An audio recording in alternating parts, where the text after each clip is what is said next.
Lihat desa dulu di semua ini sudah hilang. Saya nggak tahu penduduknya ada di mana sekarang. Lihat kiri kanan, pembangunan sangat masif oleh proyek nasional Pantai Indah Kapuk. Sekali lagi saya ulangi, rakyat dan kami tidak menolak pembangunan yang masif seperti ini. Yang kami tolak adalah Anda terlalu biadab mengambil kebijakan dengan membeli harga tanah rakyat. Setelah Anda beli, maka Anda jual 700 kali lipat dari harga pada saat Anda bebaskan. 700 kali lipat. Nah, selalu ingin menyatakan bahwa kenaikan itu akan menaikkan PAD. Betul, menaikkan PAD. Tapi dampaknya adalah rakyat yang terusir. Itu dampaknya. Kok bunyinya sih pembebasan kantor pembebasan tanah?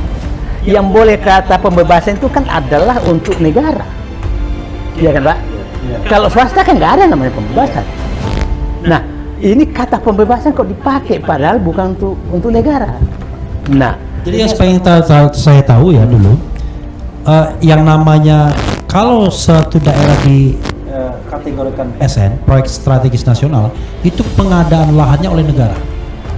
Bayangkan, berarti negara yang harus menyediakan lahannya. Berarti uang gila kan kalau sudah dijadikan PSN. Ini di situ ada penyelundupan hukum kan? Iya. Yang tidak lagi bisa masuk sebebasnya untuk nangkap ikan di wilayah tersebut. Inilah hasil karya pemimpin yang tidak bermoral mengusir rakyatnya.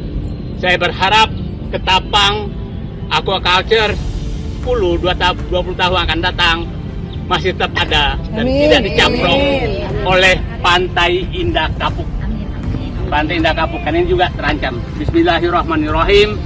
Mudah-mudahan pohon aku masih bisa melihat kau 10-20 tahun akan datang dan tidak dihancurkan oleh para bedebah-bedebah negeri ini yang sudah merampok rakyatnya dan merusak lingkungannya. Mantan Sekretaris Kementerian Badan Usaha Milik Negara, Muhammad Said Didu, mengkritik pembebasan lahan dalam pengembangan kawasan mega proyek strategis nasional Pantai Indah Kapuk 2. Pola pembebasan lahan proyek di sepanjang pantai utara Tangerang itu dikritik Said Didu karena dinilai dilakukan secara sporadis dan sembunyi-sembunyi. Hal itu menggunakan preman-preman kampung berlangsung sembunyi-sembunyi selama 2 hingga 3 tahun terakhir, secara sporadis tidak di satu hamparan. Said Didu mengaku belum melihat langsung site plan pengembangan PIK 2. Meski begitu, ia mendengar mega proyek ini akan membentang di sepanjang kurang lebih 20 km hingga Kronjo. Pola pembebasan lahan yang diacak itu membuat masyarakat merasa ketakutan sewaktu-waktu tanahnya dibeli paksa. Jadi tidak dilakukan pengembang terkait, melainkan dibeli melalui oknum dengan preman-preman yang membujuk masyarakat dengan harga rendah. Ia mendengar 50.000 per meter. Ia menduga dalam pembebasan lahan ini ada keterlibatan aparat dari tingkat desa, kecamatan hingga Badan Pertanahan Nasional dan pemerintah kabupaten. Lebih jauh, Said mengaku berani bersuara saat ini lantaran ia memiliki pengalaman soal tanah miliknya yang dibelinya dari masyarakat 20 tahun lalu. Bahwa sangat individu, kalau di sistem yang bagus dan individu yang bagus aja kok. Kan saya bilang begini, menempatkan orang baik di kekuasaan itu 90% masalah sudah selesai. Tapi menempatkan orang tidak kompeten, tidak berintegritas, tidak jujur, maka Anda menambah 100% masalah.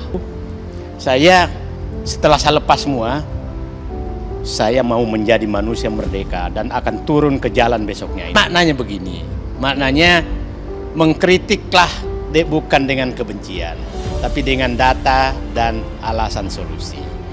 Itu prinsipnya. Terus janganlah menjadi penikmat jabatan, apalagi menjadi penjilat. Saya apa yang baik ya? Yang baiknya itu adalah dia cuek terhadap apa yang terjadi. Bagus itu baik. Enggak, bukan bagus. Jadi maksudnya bagusnya tuh dia cuek aja, bagus terhadap dirinya. Maksudnya kok bisa ya dia cuek? Cuek aja. Kok bisa ya bisa cuek gitu loh. Nah, bisa cuek tuh karena ada 2 kemungkinan orang tuh cuek. Dia nggak tahu atau ketidaktahuan sama sekali atau ketidak mau tahu sama sekali. Jadi gimana? Saya ya kalau saya menyatakan, kalau saya ditanya adakah harapan dengan duet itu, saya katakan sekarang sudah berduet. Adakah perubahan yang berarti? Itu saja. Di luar pengalaman itu, banyak warga yang cerita ke dirinya tapi tidak berani bersuara. Dari cerita yang didengarnya, pengembang kecil membeli tanah warga dengan harga 200 hingga 300 ribu per meter persegi. Namun harga terjun bebas manakala dibeli oleh kaki tangan pengembang dengan harga hanya 50 ribu per meter persegi. Ia lalu menyebut Agung Sedayu karena perusahaan tersebut yang akan bangun jalan tol berlokasi di PIK 2 dari Bandara Soekarno-Hatta ke Kronjo, artinya bukan orang lain. Bila warga tidak mau menjual tanah, maka mereka dipaksa menjual dan melaporkan ke pengadilan. Walhasil, uang ganti rugi yang dititipkan pengadilan oleh instansi yang memerlukan tanah yang akan diterima warga. Sebelumnya, dalam video berdurasi 2 menit 8 detik yang beredar tampak Said Didu menggunakan kaos putih berkerah dengan logo Adidas di dada kiri berkacamata hitam, berdiri di atas rakit bambu. Saat menyampaikan kritik pada video itu, Said berada tidak jauh dari dermaga Desa Ketapang, Kecamatan Mau, Kabupaten Tangerang. Dari kejauhan, tambah hutan mangrove dan patok-patok yang ditancapkan ke laut sebagai pagar pemanjang. Yang tidak lagi bisa masuk sebebasnya untuk menangkap ikan di wilayah tersebut. Inilah hasil karya pemimpin yang tidak bermoral mengusir rakyatnya. Saya berharap Ketapang aquaculture 10-20 tahun akan datang masih tetap ada dan tidak dicamplok oleh Pantai Indah Kapuk.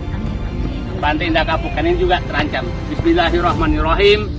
Mudah-mudahan pohon aku masih bisa melihat kau 10-20 tahun akan datang dan tidak dihancurkan oleh para bedebah-bedebah negeri ini yang sudah merampok rakyatnya dan merusak lingkungannya.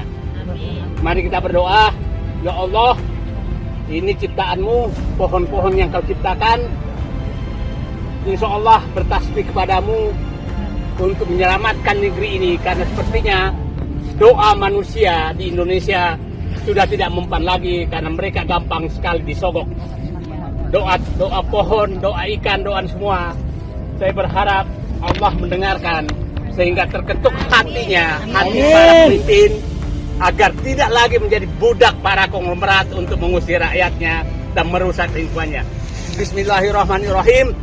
Hai mangrove, 10 tahun, 20 tahun akan datang, doamu kepada Allah, tasbihmu kepada Allah. Saya berharap menyelamatkan bangsa ini. Saya tidak berharap lagi kepada pemimpin-pemimpin negeriku karena mereka betul-betul menjual negerinya. Saya katakan, Ketapang ini sudah di tengah-tengah lahan yang sudah dibebaskan oleh Proyek Strategis Nasional Pantai Indah Kapuk. Nah, jadi ini tinggal menunggu waktu juga. Mudah-mudahan masih bisa tumbuh. Bismillahirrahmanirrahim.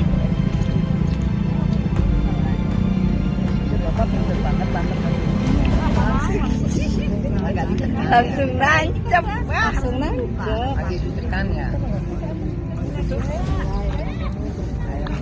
Wakilkan aja deh, aku deketin. Oke. Dalam video tersebut, Said Didu mengatakan nelayan terusir karena laut telah dipatok. Ketika dikonfirmasi soal video itu, Said Didu membenarkan. Ia mengatakan video itu berisi keprihatinannya tentang kondisi masyarakat yang takut melawan intimidasi dan teror. Ia pun mengaku geram dan marah.